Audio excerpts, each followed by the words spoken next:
Kung meron ba siyang kinatakutan, may nananakot ba sa kanya? Bakit biglang nagbago yung demeanor mo ngayon dito sa hearing? Yes, Your Honor. Kasi po sa bahay ko po, marami pong umiikot na mga sasakyan. Tapos ang tagal po, hindi po namin malaman kung sino po sakay kasi sobrang tinted po nung mga sasakyan.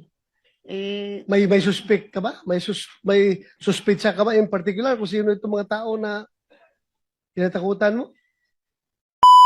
Dr. Ronald De La Rosa is recognized. You have 5 minutes. Thank you, Mr. Chair. Kay Sally Santos. Miss Sally Santos, nung last hearing, napapansin ko sa'yo, masyado kang free-flowing magsalita. Sinasabi mo lahat, normal na normal, natural na natural. Ngayon, napansin ko parang may apprehension ka na, parang takot ka. Meron bang nananakot sa'yo? Meron ba ka bang kinatakutan? Before you answer, I'd like to clarify, no? May kasama kang lawyer, right? Yes po, Your Honor. Okay, thank you. Thank you, Mr. Chair. Tanungin ko lang ito si Ms. Santos.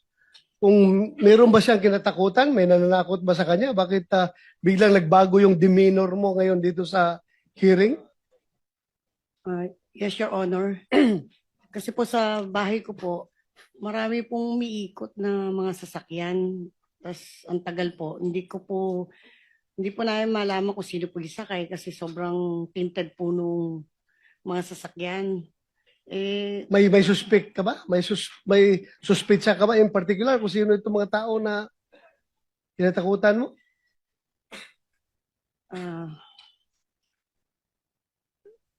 Para alam ng komite na ito, kung may mangyari sa'yo, alam namin kung sino pwede, posible magiging person of interest kung may mangyari sa'yo. Ang po pwede lang naman pong gumawa sa akin dito. Sila Sino? Engineer Bryce. Ha? Sila Engineer Bryce saka sila JJP. Engineer Bryce, Sir Chair, pwede matanong si Engineer Bryce kung meron ba siyang balak na masama para dito kay Santos? Wala po. Hindi ko po iniisip yun. So, balikan kita. Ms. Santos, may sinabi kang dito sa iyong affidavit, paragraph 18. Ayon kay Engineer Bryce, sa lahat ng pagkakataon, kinukuha nila ang buong bayad sa isang proyekto ay sila na ang bahala magbigay sa kapitan, sa mayor, kay D.E. Henry at iba pang may SOP. Totoo ba to? Yes, Your Honor. Ito sabi ni Bryce. Yes, Your Honor. Balikan kita, Bryce. Nagbibigay ka sa mayor, sa kapitan? Hindi po, Your Honor. Wala po. At wala po akong kausap na politiko.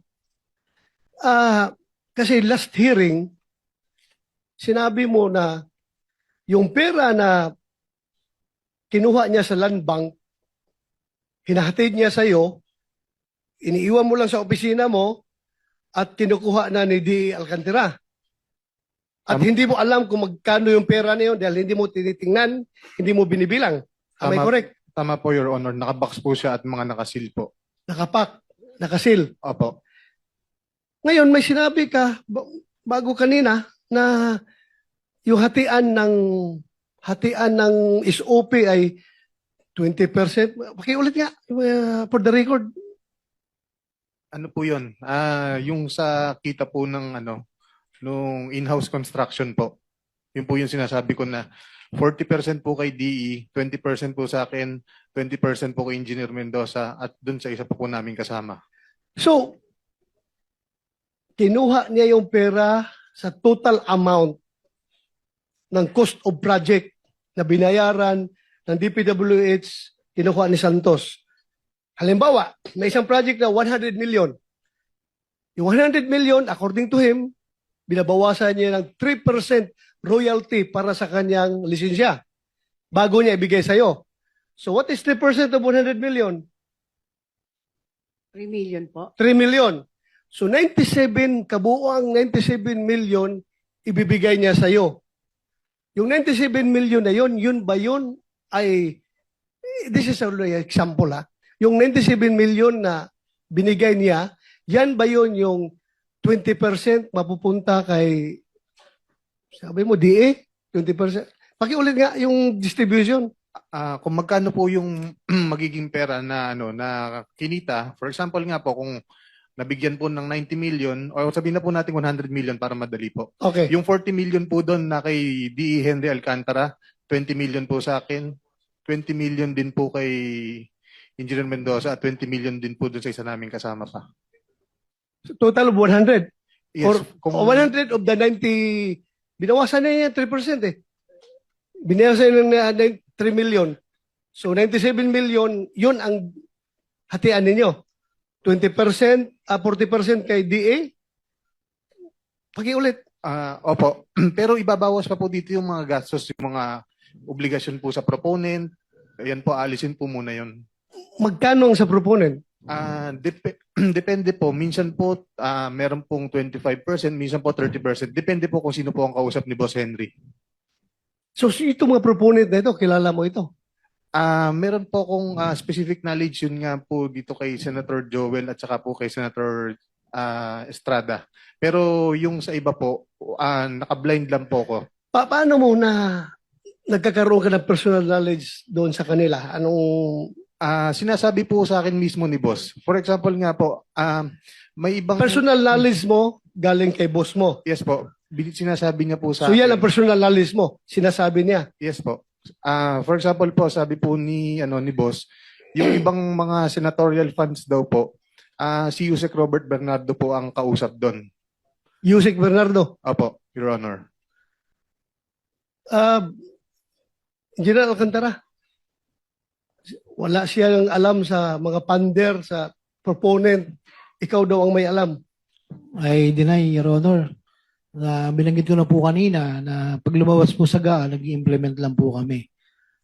So mahirap dito, Mr. Chair, dahil pareho na itong cited in contempt eh. Hindi ko na ito pwede papakontempt ulit dahil nakakontempt na itong dalawa na ito.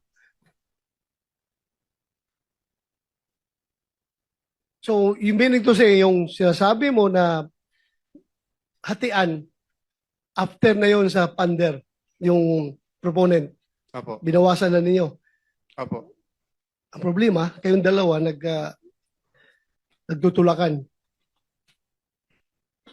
Bakit ang alam mo lang yung dalawang senador na binanggit, tapos yung iba, hindi mo maalala dahil napakaraming project hinawakan ninyo.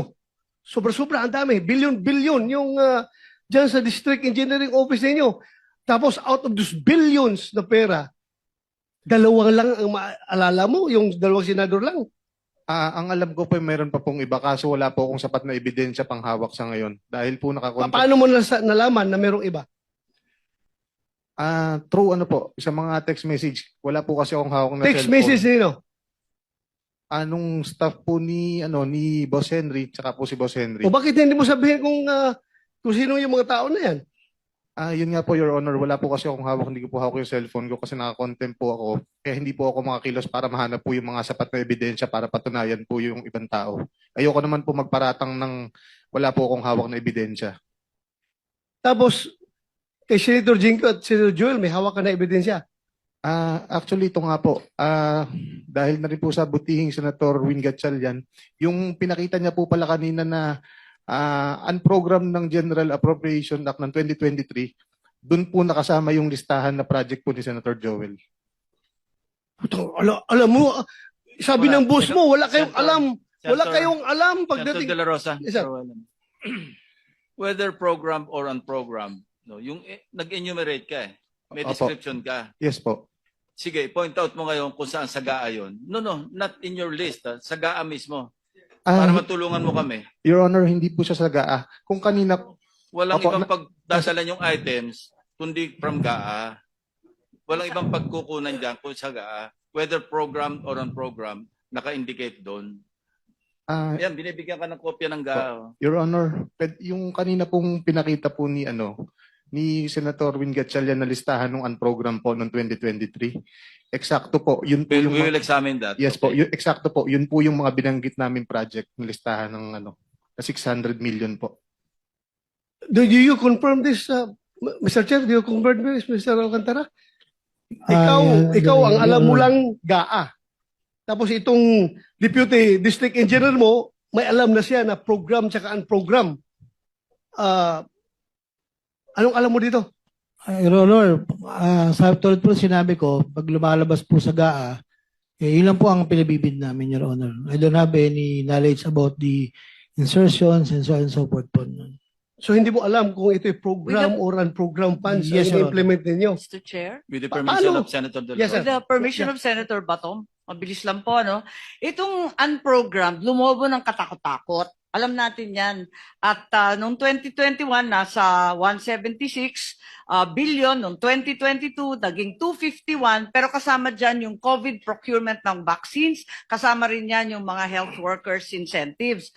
Noong 2023, from 251, naging 807. Baka yung ating mga hinahanap na mga ghost project, ghost ab initio. Sa umpisa pa lamang, ghost na sila kasi nasa listahan ng unprogrammed na ang tanging nakasabi lamang, government infrastructure projects. Noong 2023, naging 807.16 billion. Walang listahan. Walang nakakaalam. Ang magic nasa DBM po. 2024, naging 731.45. Mr. Chair, can I ask Senator Aimee from the start? Yung sabi mo, from COVID time, magkano? Yes. Bago mag-COVID 2021, 176. 176. O, tapos nung 2022, nandyan, no? Yung 2022, naging 251. Kasama na dyan yung mga bakuna, yung incentive sa mga health workers. Nung 2023, bakit naging Teka muna, nagsagutan na 807? kayong dalawa. Yun. One follow-up question is allowed. Sorry. Yun lang, idadagdag ko na baka yung mga hinahanap nating ghost project, wala nga sa listahan ng public works, ang DBM naman ang dapat managot. Yan nga, Mr. Back to Senator De La Rosa and you have 2 seconds. 2 seconds. Mr. Chair, yun lang sa akin na magkakaroon na naman tayo ng budget deliberation. I hope and pray na mabantayan natin itong unprogram dahil dito pala, sa unprogram, dito pala ay ghost project na ito. Sa GAA pa lang, ghost project na. How much more pagdating sa implementation? So, yun lang sa Thank akin, you. Mr. Chair. Senator Villanueva. Thank you. recognized.